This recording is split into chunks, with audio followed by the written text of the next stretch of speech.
30:30, Edgardo Melgar en vivo comienza ya.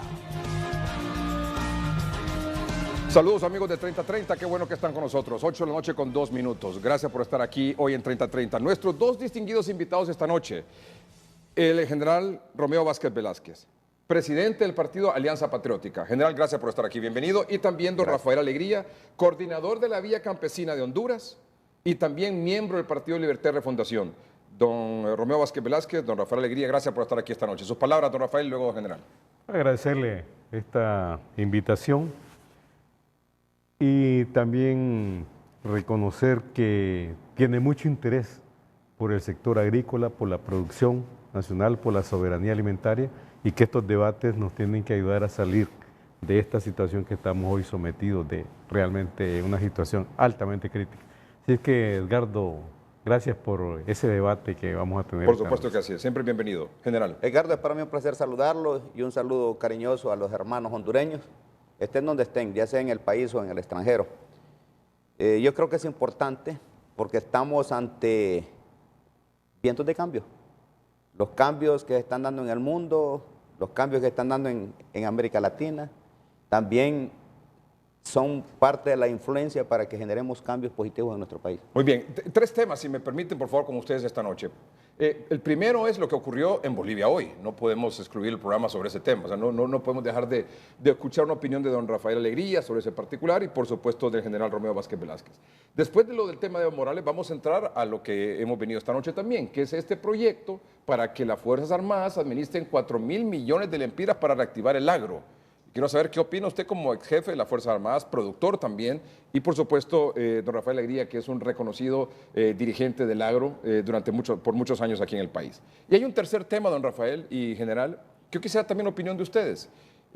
Ha trascendido que dentro de estas reformas electorales que se están cocinando en el Congreso Nacional, con representantes de todos los partidos políticos, existe una especie de consenso entre el Partido Libertad y Refundación, Partido Nacional y Partido Liberal, para que en las próximas elecciones generales, en la mesa electora, en la mesa receptora electoral, donde están los representantes de todos los partidos políticos, solo haya representantes del Partido Liberal, del Partido Nacional y del Libre, que no haya representantes de los denominados partidos emergentes o partidos pequeños, con el tema de que el tráfico de la venta de credenciales. Yo quisiera también una opinión de ustedes, si son tan amables, más adelante aquí en el programa. La noticia del día, sin duda, el presidente de Bolivia, Evo Morales, anunció hoy domingo su renuncia al cargo por lo que dijo por el bien del país, en medio de acusaciones de fraude electoral y una crisis política en la nación.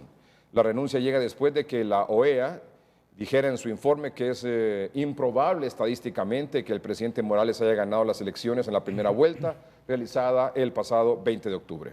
Desde las elecciones de esa fecha, 20 de octubre, en Bolivia se han registrado movilizaciones, marchas, hasta cierto punto incluso violentas, un paro indefinido nacional, cierre de fronteras, amotinamiento de policías y la muerte de al menos 3 ciudadanos en estos enfrentamientos en marchas a favor y en contra. Además de cientos de heridos a nivel nacional, diferentes ciudades de Bolivia han reportado heridos durante estas manifestaciones a favor y en contra. Hoy por la mañana, las Fuerzas Armadas le pidió la renuncia al presidente Evo Morales y después de mediodía, hora de Honduras, Evo Morales anunció que estaba renunciando en una comparecencia ante los medios de comunicación. Obviamente hay dos versiones, hay dos puntos de vista de cómo se está viendo esta evolución de los acontecimientos en Bolivia. El primero, por ejemplo, el de Nicolás Maduro. Vamos a ver qué fue lo que dijo Nicolás Maduro sobre lo que ocurrió hoy en Bolivia. Bueno, Nicolás Maduro dijo: condenamos categóricamente el golpe de Estado consumado contra el hermano presidente Evo Morales. Los movimientos sociales y políticos del mundo nos declaramos en movilización para exigir la preservación de la vida de los pueblos originarios bolivianos víctimas del racismo. O sea, una tendencia de lo que se ve que está ocurriendo en Bolivia es un golpe de Estado. Y la otra es, por ejemplo, la que se resume en un mensaje que dio el canciller de Brasil, que lo leemos a continuación. ¿Qué dijo el canciller de Brasil en un texto, por supuesto, en portugués, con la traducción siguiente? No hay estafa en Bolivia. El intento de fraude electoral masivo deslegitimó a Evo Morales, quien tenía la actitud correcta para renunciar ante la protesta popular. Brasil apoyará la transición democrática y constitucional. La narrativa golpista solo sirve para incitar a la violencia. Entonces aquí hay dos puntos de vista. Uno que consideran que lo que ocurrió en Bolivia es un golpe de Estado y la otra que es producto de un fraude electoral. Para usted, general, ¿qué fue lo que pasó? Bueno, yo estuve escuchando las declaraciones del presidente Evo Morales y me pareció una actitud valiente poner al pueblo de primero y para evitar un baño de sangre, como lo decía, para evitar esa confrontación entre los bolivianos, él renunciaba. Y la actitud también de las Fuerzas Armadas, que tuvieron la valentía de pedirle que renunciara. Lo mismo con la policía. O sea que funcionó la institucionalidad. ¿Quién gana ahí? El pueblo boliviano. Eso es lo que yo pienso. Y sobre todo porque vi a este hombre con una actitud muy valiente. Y después vi al vicepresidente lo mismo, declarando de una forma prudente, diciendo de que preferían irse, porque ya la OEA había encontrado que habían vicios de fraude en el proceso electoral y además había mucha gente en la calle confrontada, una policía que también estaba confrontada en las calles y todo eso era mejor evitarlo. Por eso es que yo digo que es una actitud valiente. ¿Fue golpe de Estado? No, para mí que no fue un golpe de Estado, fue una renuncia. Porque depende, ¿verdad? Hay una gente que le está diciendo que es un golpe de Estado, pero si él sale renunciando y renuncian todos los que están alrededor de él, no es un golpe de Estado. Para usted, don Rafael, ¿es un golpe de Estado? Claro que sí, pero antes, Edgardo, debo reconocer en este programa que me siento muy golpeado, ¿verdad? Porque, en primer lugar, con Evo Morales hicimos muchas luchas conjuntas por varios países de América Latina, por la reforma agraria, por la defensa del agua, por la defensa de los recursos naturales, por la igualdad de los pueblos indígenas y campesinos. Y siendo presidente de Bolivia, ¿verdad?, siempre estuvo al lado de estos sectores sociales, ¿verdad? Siempre, siempre. Y fíjense que Bolivia, antes de que tomara el poder Evo Morales, estaba en las mismas condiciones, iguales que Honduras, que Haití, que Nicaragua, de atraso total, pobreza total. Y hoy Bolivia, con Evo Morales, salió del estancamiento que tenía en esos años. Evo Morales logró sacar al 35% de la pobreza extrema en Bolivia, reconocido por el Banco Mundial y el Fondo Monetario Internacional. Logró tener 8.000 millones de dólares de reservas financieras internacionales. Logró poner a Bolivia en un estatus muy respetable en los grandes foros internacionales, como Naciones Unidas y otros, la Unión Europea, todo eso. Hoy, tristemente, se repite la historia de Honduras. Hay un golpe de Estado. Evo Morales lo viene denunciando, general. Este golpe de Estado, no hoy, lo viene denunciando hace días que se estaba fraguando un golpe de Estado contra él, contra su gobierno. ¿Y por qué es un golpe de Estado también?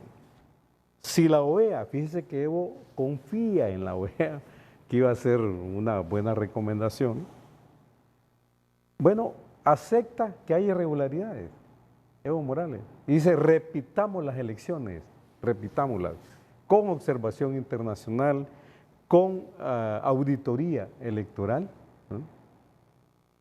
¿Por qué no se aceptó esa propuesta de Evo Morales? ¿Por qué? Porque el proyecto de la oposición golpista, violenta, extremadamente violenta, ¿verdad?, esa gente de Santa Cruz, de Camacho y Mesa, era derrocar a Evo Morales, como fuese, utilizando cualquier cosa, ¿verdad? Y no aceptan que se repitan las elecciones, sino que le dicen que se vaya. Esa renuncia es como parecida a la que dijeron que había renunciado Mel Zelaya aquí en una carta que nunca aparece. Lamentablemente es el guión muy parecido con lo que sucedió aquí el 28 de junio del 2009, ¿verdad? Y Evo también hay que reconocerlo que no quería baño de sangre, no quería represión, estaban quemando todas las casas de sus cercanos colaboradores, de su familia, la de él, incendiada, ¿verdad? Una cuestión terrible. Ahí lo andan persiguiendo. Ahorita, hace poco, salió ese señor Camacho diciendo que lo andan persiguiendo y que lo van a capturar a Evo Morales, ¿verdad? Entonces, ¿de qué estamos hablando? De la sucesión. Están hablando de eso, igualito que aquí, la sucesión presidencial. ¿Cómo va a creer eso? ¿Por qué las Fuerzas Armadas bolivianas no se pusieron al frente para detener esa violencia horrible, terrible, ¿verdad? Y apoyar a Evo Morales con una nueva elección democrática vigilada por la comunidad internacional? Y eso hubiera sido una salida política. La Fuerza Armada lo que hizo también fue replegarse. No, fue decirle, váyase, apártese, váyase. Y sin respaldo ya de las Fuerzas Armadas, ¿qué hacía Evo Morales? Entonces, óigame, aquí en cualquier parte del mundo, ¿verdad? Condenamos, es un golpe de Estado y me parece, Edgardo, que debemos llamar a la comunidad internacional para que le salvemos la vida a Evo Morales. Evo Morales está en peligro su vida. Fíjense que hoy he escuchado a muchos analistas internacionales, pero uno que a mí me llamó la atención fue Andrés Oppenheimer, que decía, ¿verdad?, de que a veces los gobiernos de izquierda, cuando les conviene, toman una posición, pero cuando no les conviene, toman otra posición. ¿Por ejemplo? Por ejemplo, Honduras. Aquí están todos, quieren que saquen a Juan Orlando Hernández. ¿Por qué? Porque violó la ley también. Allá hubo un proceso también de violación, unas elecciones fraudulentas, según lo que dice la OEA, porque la OEA es la que lo dice, no lo digo yo. Entonces, eso quiere decir, ¿verdad?, que lo dijo aquí también, que lo dijo deberían aquí. repetirse las elecciones. Por le digo. ¿Y por qué no Entonces, se llevaron a cabo? Entonces, ¿qué Cuando es? nosotros aceptábamos eso, ¿sí? Entonces, pero ¿qué es lo que digo yo? Que eso, lo que está sucediendo es que debe servirnos a nosotros de ejemplo, de que las personas que hacen una cosa mala, va a llegar un momento determinado que van a perder. Siempre es así. No hay nada que sea eterno. Las dictaduras de un lado o de otro lado siempre van a tener su fracaso en un momento determinado, ¿verdad? Yo nunca he estado de acuerdo con ninguna dictadura, ni de izquierda ni de derecha. Entonces, como yo hago el análisis partiendo de lo que escuché a este presidente, y más bien lo escuché valientemente, diciendo yo no quiero que mi país siga confrontado o se confronten entre hermanos. Eso lo dijo en la televisión, gallardamente. Pero es que además, como dice también don Rafael, ya había perdido el apoyo incluso hasta de las Fuerzas Armadas. Claro, había perdido plegaron al golpismo. Pues entonces él renunció, ¿verdad? Entonces yo considero que esas son las cosas que van a seguir sucediendo en estos países, ¿verdad?, por los abusos. Los mismos abusos que tenemos en Honduras, los mismos abusos que tenemos nosotros del bipartidismo que ha gobernado en el país por más de 100 años. Son los abusos que tenemos en Honduras, igual, ¿verdad? En un momento determinado se van a terminar esos abusos porque los pueblos reclaman cambios. Muy bien. Edgardo. Cerremos el tema porque vamos al Sí, otro. Evo Morales dijo que su único pecado es ser de izquierda, es ser indígena y ser antiimperialista. Evo Morales, nadie ni nunca lo vincularon con el crimen organizado, con el narcotráfico, con la corrupción. Nunca, nunca. Sino que porque era indio y no podía dirigir Bolivia, un indio. Y porque no se plegó a los intereses de los gringos, ¿verdad? Y porque, bueno, quiso hacer los cambios que necesitaba Bolivia. Y por eso le dieron golpe de Estado hoy. Vamos a hacer un corte comercial. ¿Usted está de acuerdo con el manejo, la administración de parte de las Fuerzas Armadas de 4.000 millones de lempiras para reactivar el agro, don Rafael Alegría? ¿Sí o no? Solo contésteme con el sí o no. No. ¿Y usted? Tampoco. Ya regresamos.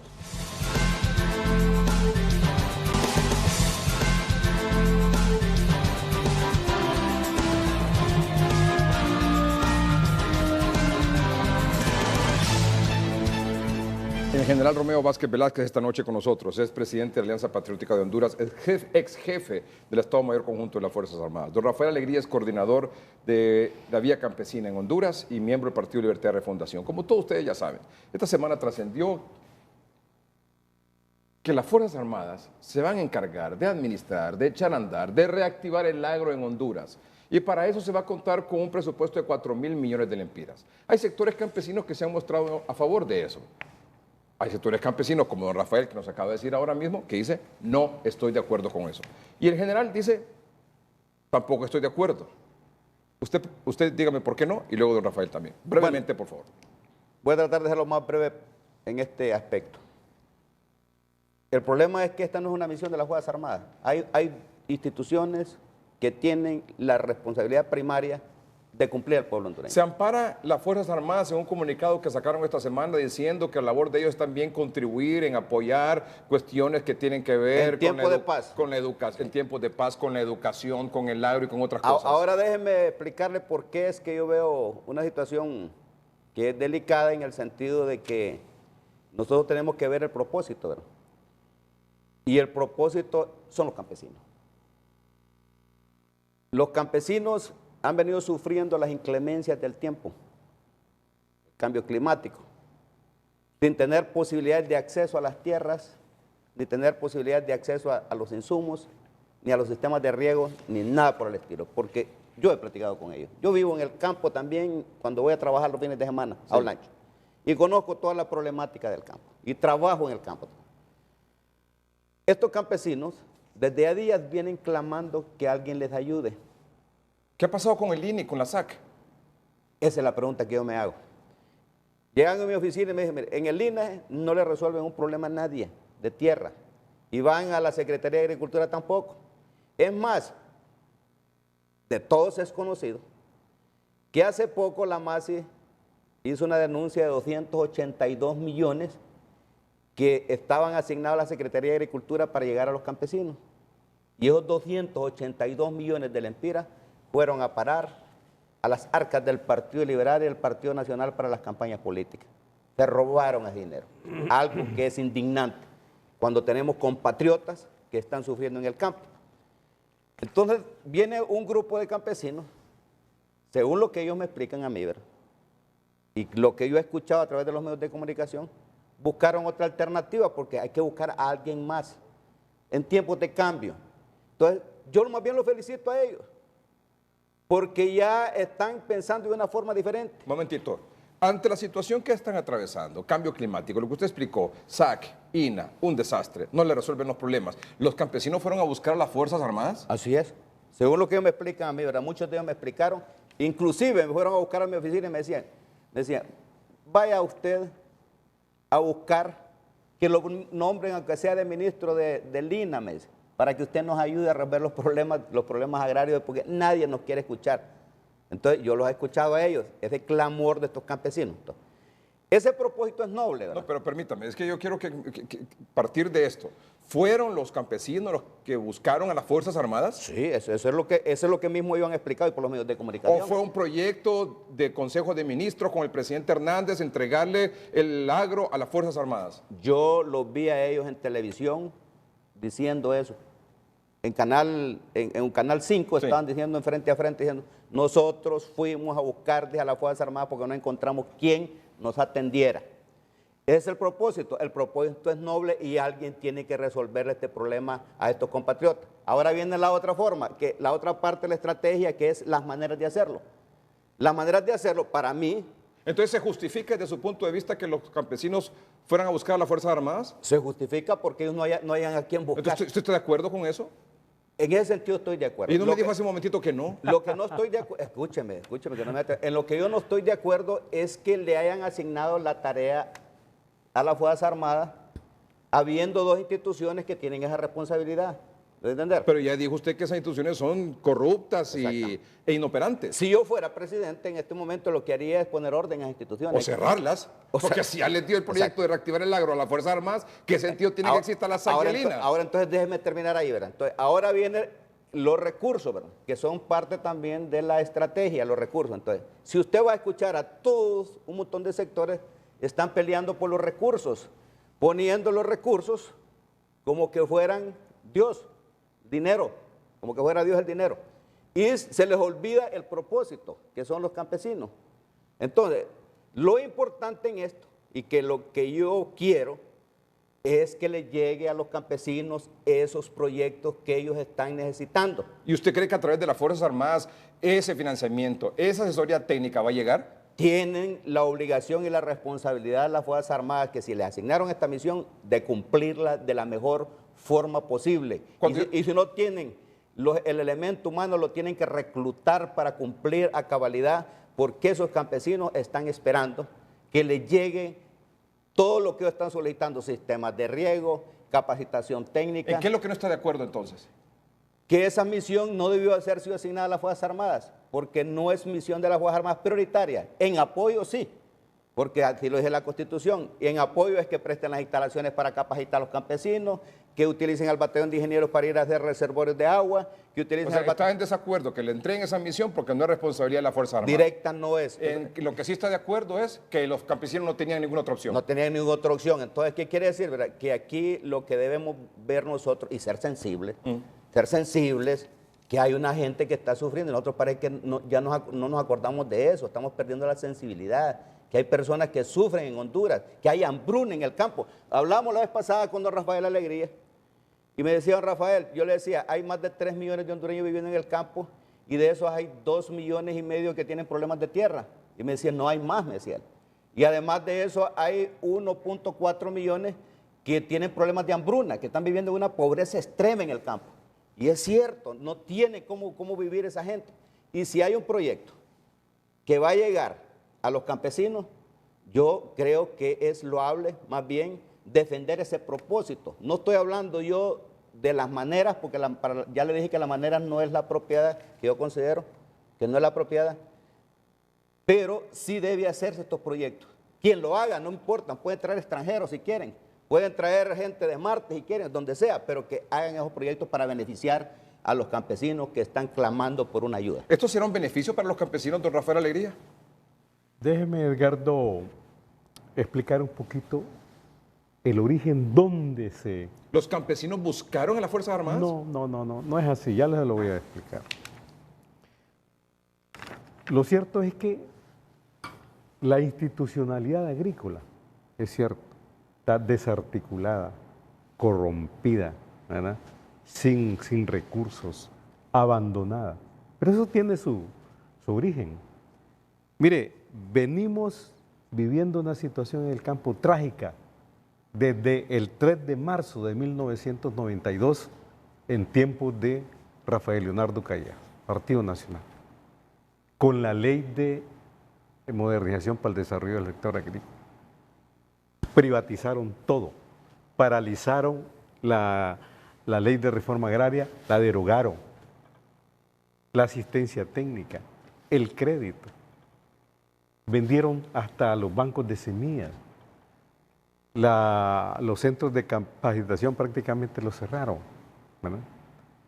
Y vino la robancina en las instituciones. Para mencionarles cómo estamos, en el INA, prácticamente cerrado. Los campesinos tienen que hacer colectas para pagarle el pasaje del combustible al agrónomo para que les vaya a hacer una inspección. No tienen dinero.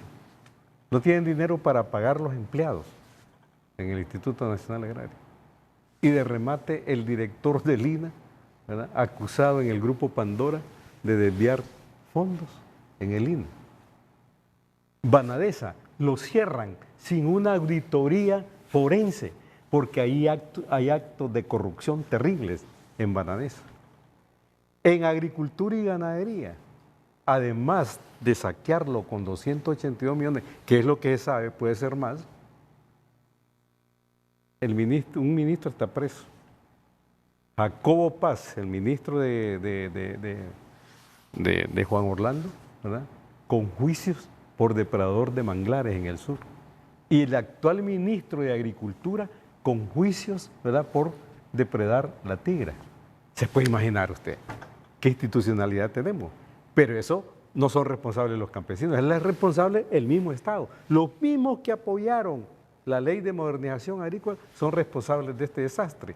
Ahora, ¿por qué las Fuerzas Armadas no deben dirigir y administrar este proyecto? Mira, las Fuerzas Armadas, el artículo 274 constitucional, hasta lo copié. Las Fuerzas Armadas son es una institución nacional de carácter permanente, esencialmente profesional, apolítica, obediente y no deliberante. Y no deliberante. Y le están entregando casi todas las Fuerzas Armadas. Se instituyen para defender la integridad territorial y la soberanía de la República, mantener la paz, el imperio de la Constitución, que ellos mismos la están violando, pero a cada rato. El principio del libre sufragio y la alternabilidad en ejercicio de la presidencia de la República. General, ni la institucionalidad agrícola, el INA, la SAC, Banadesa, tienen derecho de dirigir un programa así grande de esta naturaleza, pero tampoco a la Fuerza Armada. En primer lugar, porque constitucionalmente no lo contempla. ¿En apoyo de? No lo contempla. Artículo 274. El artículo dice, 274. tiene una función, cooperar con las Secretarías de Estado, Agricultura, Salud y de Reforma Agraria, a solicitud de esta, cooperar. Pero ahora, ¿qué pasa? El decreto, quien tiene que cooperar es con las Fuerzas Armadas, las instituciones, es al revés. La Constitución dice, las Fuerzas Armadas tienen facultades para cooperar cuando lo soliciten estas instituciones. Pero ahora este decreto, manda que esas instituciones se pongan a disposición de este programa manejado por el Estado Mayor Conjunto de las Fuerzas Armadas. ¿Se da cuenta? ¿Se da cuenta? Esto es una barbaridad. Dos, fíjese que crean la Dirección de Desarrollo Agrícola, C10. Yo no sé por qué le ponen C10. Es que hay 9 más antes. En la jefatura. ¿Un código militar? Hay 9 más instituciones antes, el C1, el C2, el C3. ¿Pero es código militares? Sí. Bueno. C10. C10. En la jefatura del Estado Mayor Conjunto para la ejecución del programa, quien será el ente encargado de estructurar, ejecutar y administrar este programa. Está claro, ¿eh? Está claro, ¿verdad? Y manda que a las instituciones, la Secretaría de Finanzas, 2 fondos de fideicomiso, pasen también a este fondo. Pero, don Rafael, ¿y los coordinadores o dirigentes de otras organizaciones campesinas que están a favor de esto? Vamos a eso. Como está tan desintegrado el sector agrícola, nadie se ha ocupado y se ha interesado desde hace más de 27 años que quedó desarticulado. Lo que campea a Edgardo es la pobreza extrema, ¿verdad? Es el hambre, eso, ¿verdad?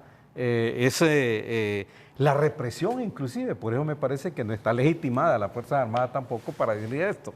Si son los que van a reprimir y a desalojar a los campesinos y son los que capturan a los campesinos. 8,000 campesinos han pasado por las cárceles, ¿verdad? Porque piden un pedazo de tierra lina, ¿verdad? Los procesan, los amarran como delincuentes.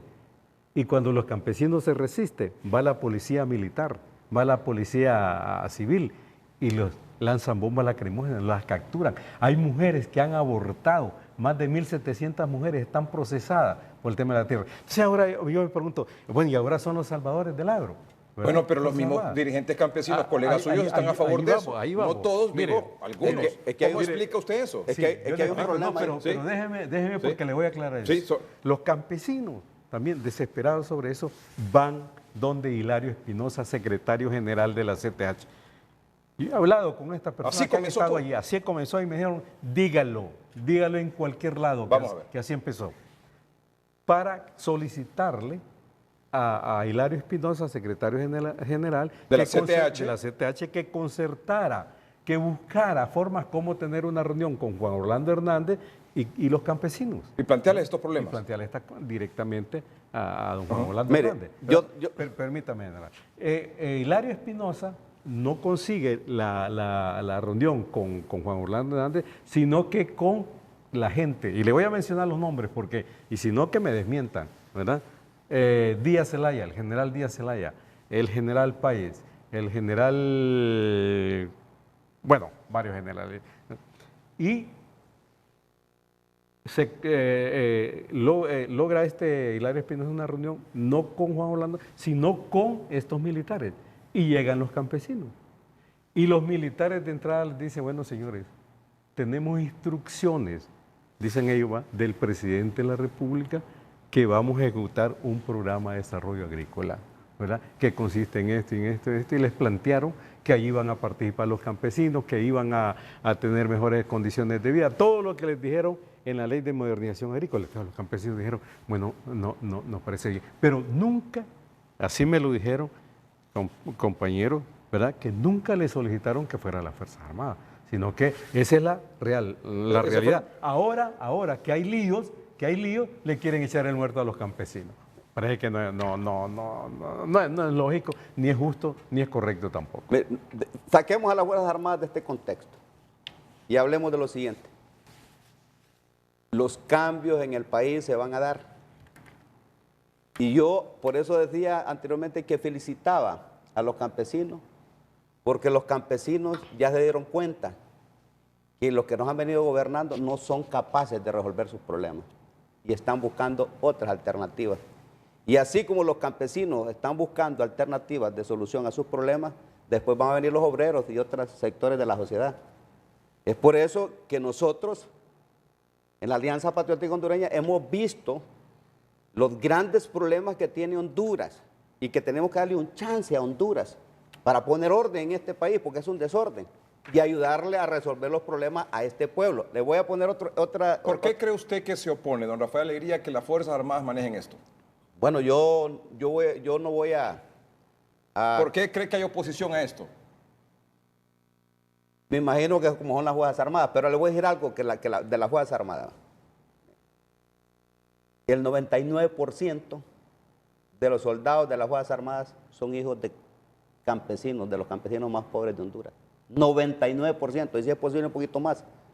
Entonces, ahí lo que yo veo, que si les dieron esa misión a las Fuerzas Armadas, van a tener la obligación de ir a satisfacer las demandas. Tienen la oportunidad de ayudarle a estos campesinos. Y si no lo va a hacer otra institución, esa institución tiene que coordinar adecuadamente. Tiene que coordinar para cumplir adecuadamente la misión, porque es una misión. ¿Sabe qué, general? No saben ni qué hacer con este decreto, ¿verdad? Fíjese que ayer creo que fue Juan Orlando Hernández dijo en La Empira, ¿verdad?, que ya no lo iban a manejar las Fuerzas Armadas, administrarlo, ¿verdad?, que era un centro piloto.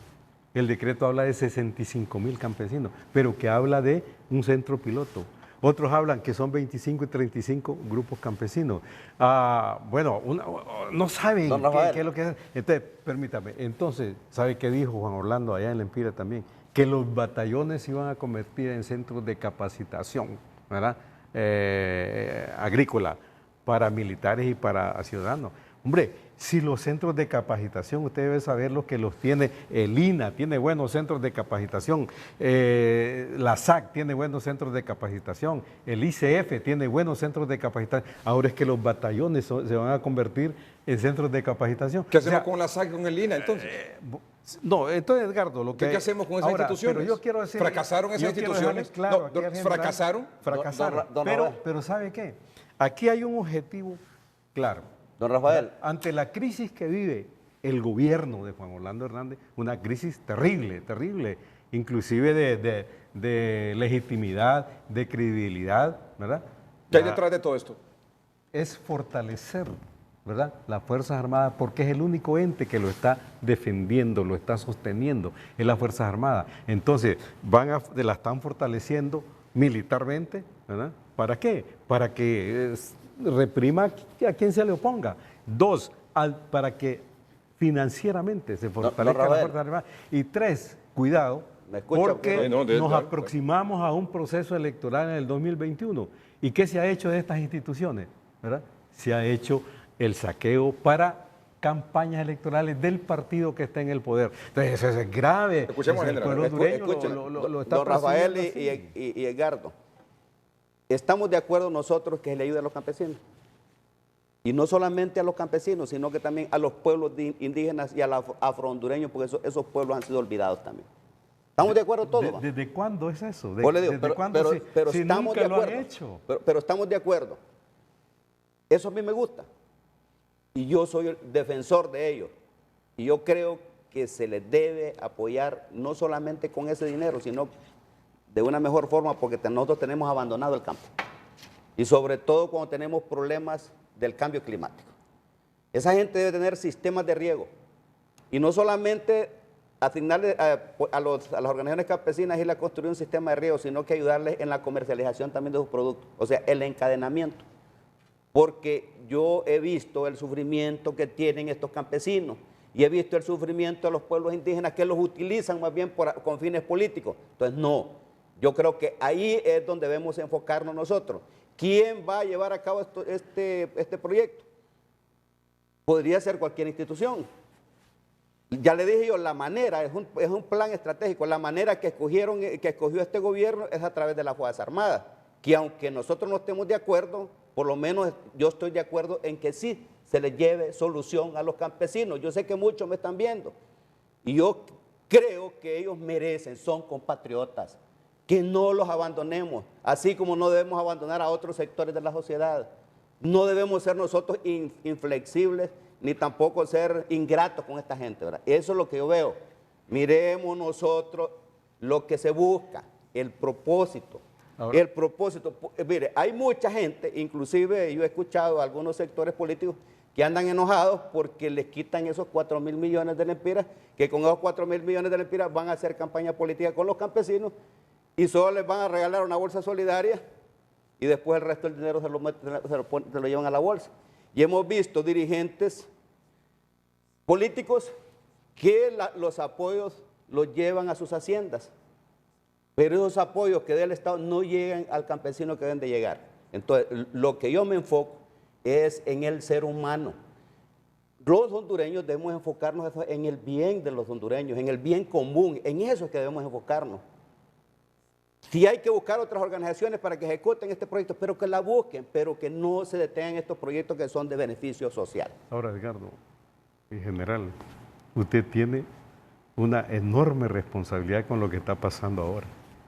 Mire, después del golpe de Estado, y usted participó en eso, enchachando al presidente, se ha agravado toda esta situación, es dramática esta situación después del golpe de Estado. Entonces, me sorprende escucharlo y quisiera entenderlo y bueno, que está preocupado por los campesinos y todo. Pero después del golpe de Estado es una tragedia la que estamos viviendo. Es lo que mire, entonces, y usted ya le fue, dije yo, lo que le decía anteriormente, lo que decía. Usted fue el hombre que no, pero es que ahí están las cosas, ahí están las cosas. Y otras mire, cosas, ¿cómo las cosas? Ahorita les gustaría que estuvieran las Fuerzas Armadas. Otra cosa, Edgardo. Ahorita les gustaría a ellos que estuvieran las Fuerzas Armadas. ¿Por qué? Dios sabe por qué, ¿verdad? No, ¿por qué? Porque ellos mismos, y todos hemos denunciado, yo también estaba en contra, ¿verdad?, de la violación a la Constitución. En aquel momento, el problema de los políticos, que desde hace más de 100 años, el bipartidismo es el responsable de todo el sufrimiento del pueblo hondureño. No le ven a echar la culpa a nadie más. De la pobreza, de la falta de empleo, de la corrupción, de la desigualdad. Dos partidos que nos han gobernado, liberales y nacionales. Ellos son los responsables. Y del abuso de poder que han tenido, ellos son los responsables. En el 2009 había una crisis. Yo podía apoyar a Manuel Zelaya Rosales y estuviera con él en el poder todavía, pero yo no voy ambicioso. Y tampoco abusé. No abusé y no me quedé en el poder. ¿Por qué? Porque yo soy un demócrata.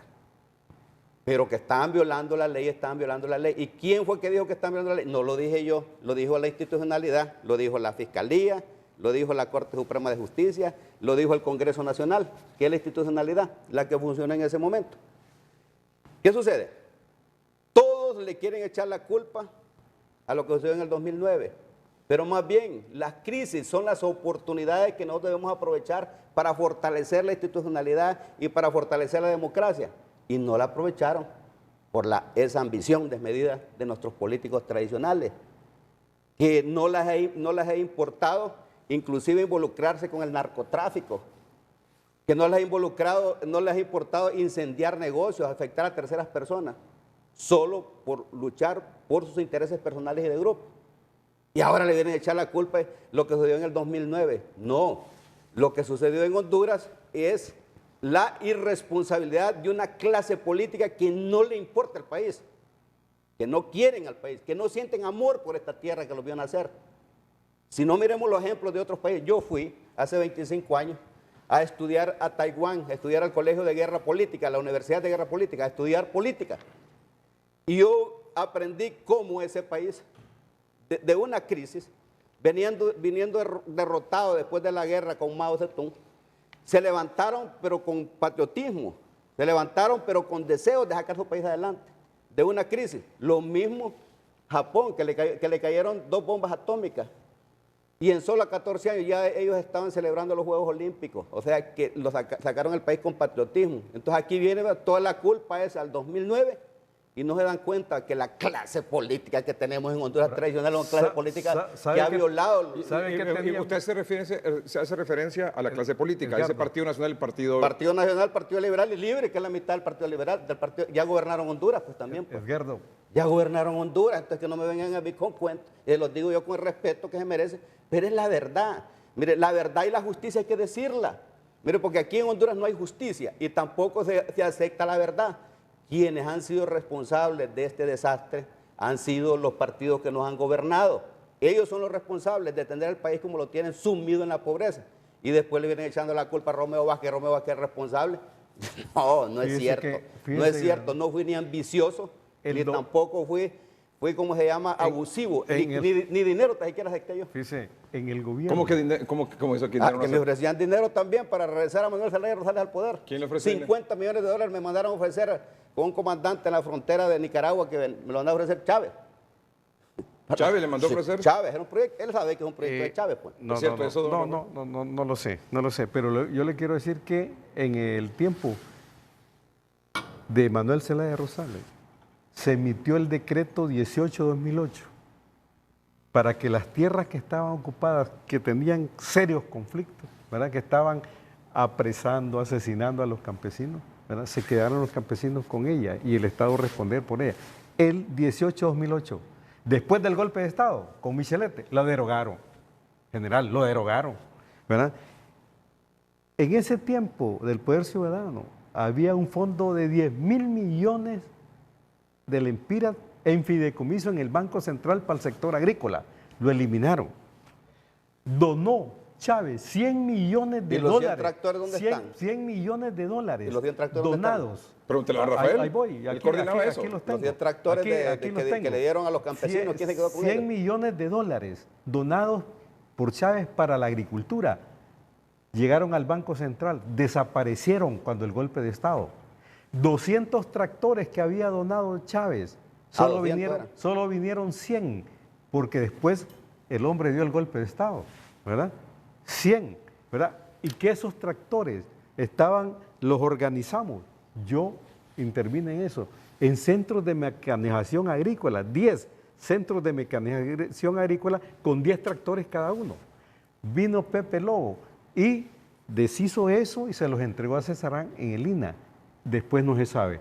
Tenemos, porque así lo dijo el director del INA cuando yo era diputado, que los habían entregado a una agencia allá por Olancho, allá por Jutiquile, a una institución que los reparara y que como pago de esas reparaciones podían quedarse un tiempo con ellos. Desaparecieron. En tiempos general, usted debe saber eso. Óigame, pero le quiero una pregunta a usted. Hombre, los 300 millones de dólares que mandó Chávez para el proyecto de la cuarta hora, ¿quién se quedó con eso no dinero? sé. Yo estoy hablando de los 100 millones de dólares para el sector agrícola. Es que Chávez mandó 300 millones de dólares. Él me lo dijo personalmente a mí ahí en el aeropuerto. Y 5.000 millones. 300 millones de dólares había mandado ya para la cuarta urna. De dólares. Fíjese, Edgardo. Fíjese No qué sé qué quedó con responsabilidad. él. Esto casi no se sabe, Edgardo. ¿Chávez le dijo a usted? A mí me lo dijo ahí en el aeropuerto.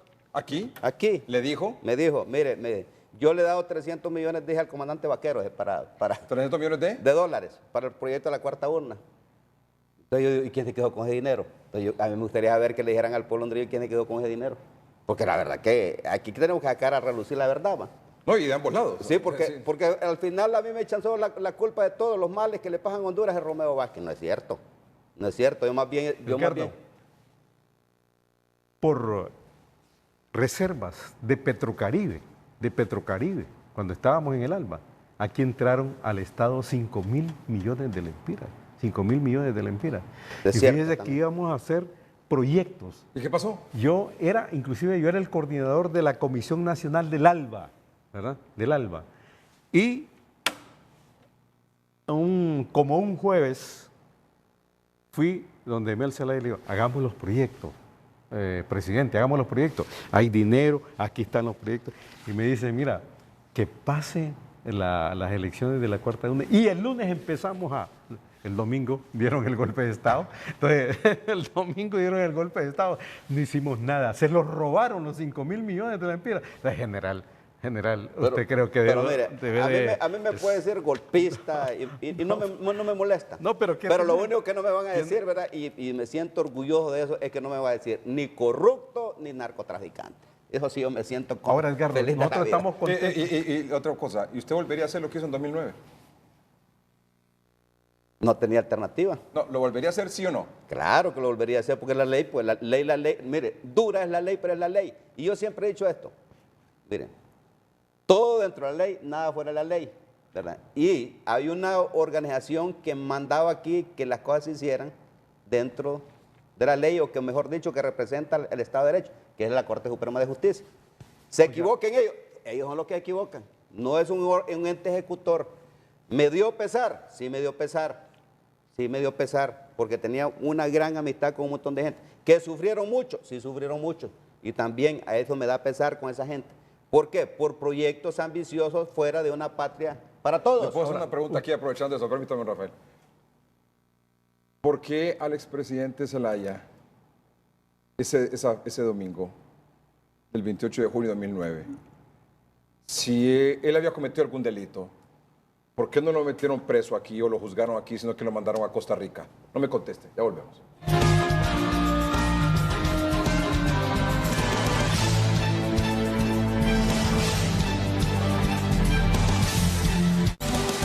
Ya regresamos a 30.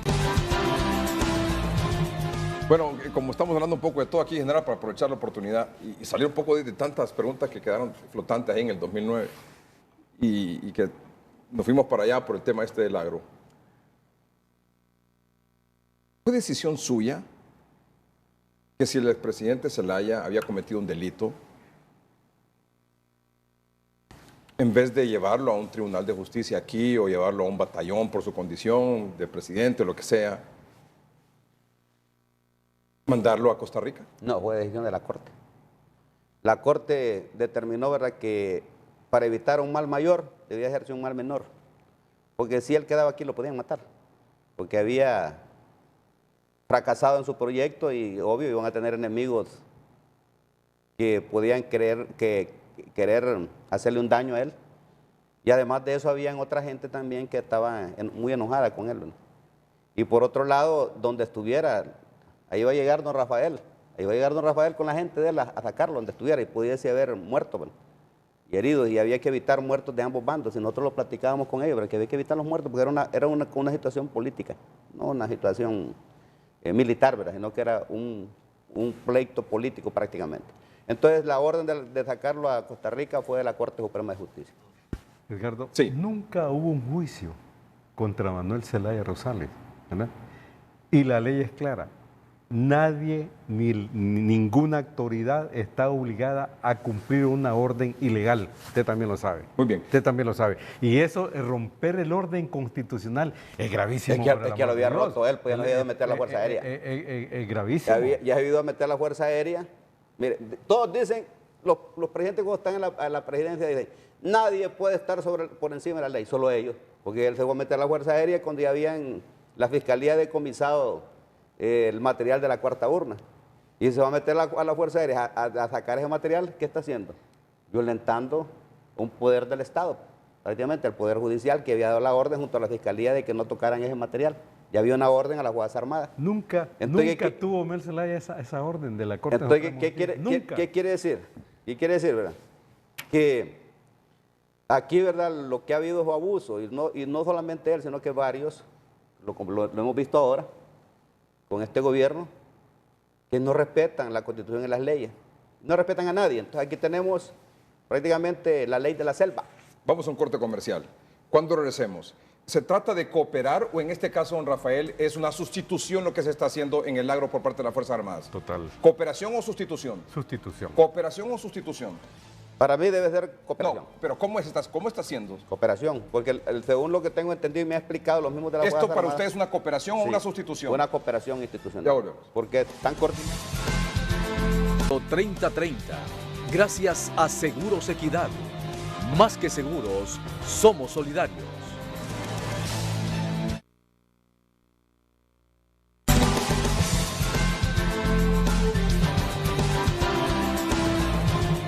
Bueno, nuestros invitados esta noche aquí, el general Romeo Vázquez Velázquez, presidente de Alianza Patriótica, ex jefe de las Fuerzas Armadas, del Estado Mayor Conjunto de las Fuerzas Armadas, don Rafael Alegría, coordinador de la organización Vía Campesina de Honduras y miembro del Partido Libertad de Refundación. Dos cosas rápidas. Uno, se invitó para el programa, como le comentaba don Rafael y al general, a las Fuerzas Armadas para que vinieran a explicar y a defender su proyecto. Dijeron que no, que querían venir solos.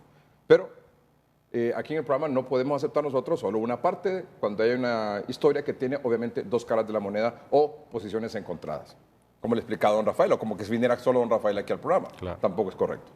Y también se invitó a personal o a funcionarios de la Secretaría de Agricultura y Ganadería y del INA. Dijeron que no podían, que estaban de gira el fin de semana, etcétera, etcétera. Dieron excusas, otra que no aceptaron venir al programa. No sé si que tendrán un bozal por parte del presidente, lo dudo, pero es una opción. La otra opción probablemente es que no creen en el proyecto o que no tienen argumentos para defenderlo. O que necesitan permiso de o de las Fuerzas Armadas. De las Fuerzas Armadas para venir. Eso es así. Mire, bueno, estamos cerrando ya el programa. ¿Solo la Vía Campesina se opone a este proyecto? No. Está la Central Nacional de Trabajadores del Campo, el Consejo de Dirección de la Mujer Campesina, está el Frente Nacional de Juventudes Campesinas. ¿Y los productores de la FENAC, la Federación de Agricultores y Ganaderos? La Federación de Agricultores y Ganaderos. ¿La FENAC también se opone? Sí, aquí tengo una lista, se opone. Productores que ya tuvieron en otro programa, fijando una posición, productores grandes, sí, ¿verdad? Están opuestos a esto, están opuestos... O sea, está hablando de productores y organizaciones campesinas. Productores y organizaciones campesinas, colegios profesionales agrícolas y colegios profesionales forestales. 4 colegios. ¿Pero a qué se oponen, don Rafael, a que le llegue la ayuda? No, que se opone que las Fuerzas Armadas, porque están violentando la Constitución de la República. Aquí no es un problema si están de acuerdo o no con las Fuerzas Armadas, es que hay una violación a la Constitución de la República. Es que la no tiene facultades para eso. Además, mire, puchica, vean lo que está pasando en Bolivia. Aquí lo que quieren es militarizar todo. Militarizar el campo. Ya hay administradores en el hospital escuela y en varios hospitales que son militares, ¿verdad? Ya las Fuerzas Armadas tiene un fondo para el manejo forestal. Y en ese sentido, todas esas organizaciones que se oponen a este proyecto, ¿han elaborado alguna propuesta?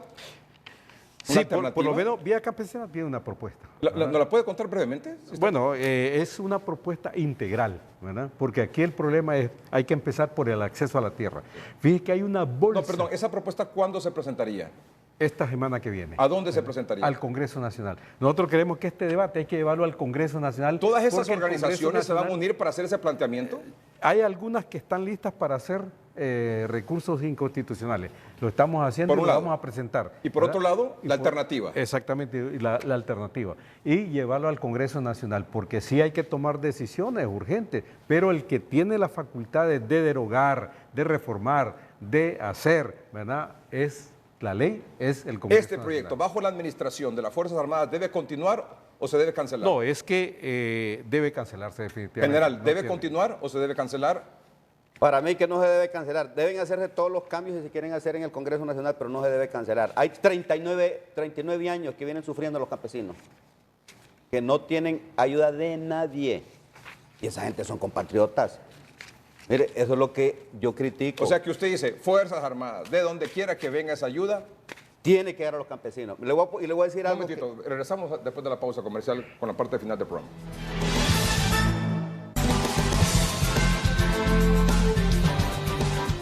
Bueno, llegamos al final del programa. Don Rafael Alegría, ¿Cuál es el futuro de este proyecto de reactivación agrícola en manos de las Fuerzas Armadas? Mire, este proyecto no tiene pies ni cabeza, ¿verdad? Y está destinado a fracasar. Van a llover los recursos de inconstitucionalidad. Los fondos no los tienen. Deberían tener 66 millones para empezar estos 2 meses. No tienen ni un centavo, ¿verdad? Y no están contemplados en el presupuesto general de la República. Dicen que van a buscar los recursos. O sea, más ahora que dicen que no los va a administrar las Fuerzas Armadas, ¿quién las va a administrar? Es otro enredo de los 10.000 diablos. Ahora, sí hay que preocuparnos porque fíjese que le dan de tiempo, pero puede ser más permanente, 5 años a este proyecto. Eso significa que están pensando que posiblemente el próximo periodo presidencial también sea del Partido Nacional. No tiene otra lógica, porque lo están haciendo por 5 años. Entonces hay un componente político que es evidente, definitivamente, y por lo tanto no podemos caer en eso nosotros. General. Mi lucha y la lucha del Partido de Alianza Patriótica es que esos fondos lleguen a quien tienen que llegar, a los campesinos, porque son compatriotas que no debemos de descuidarlos por la seguridad alimentaria del país.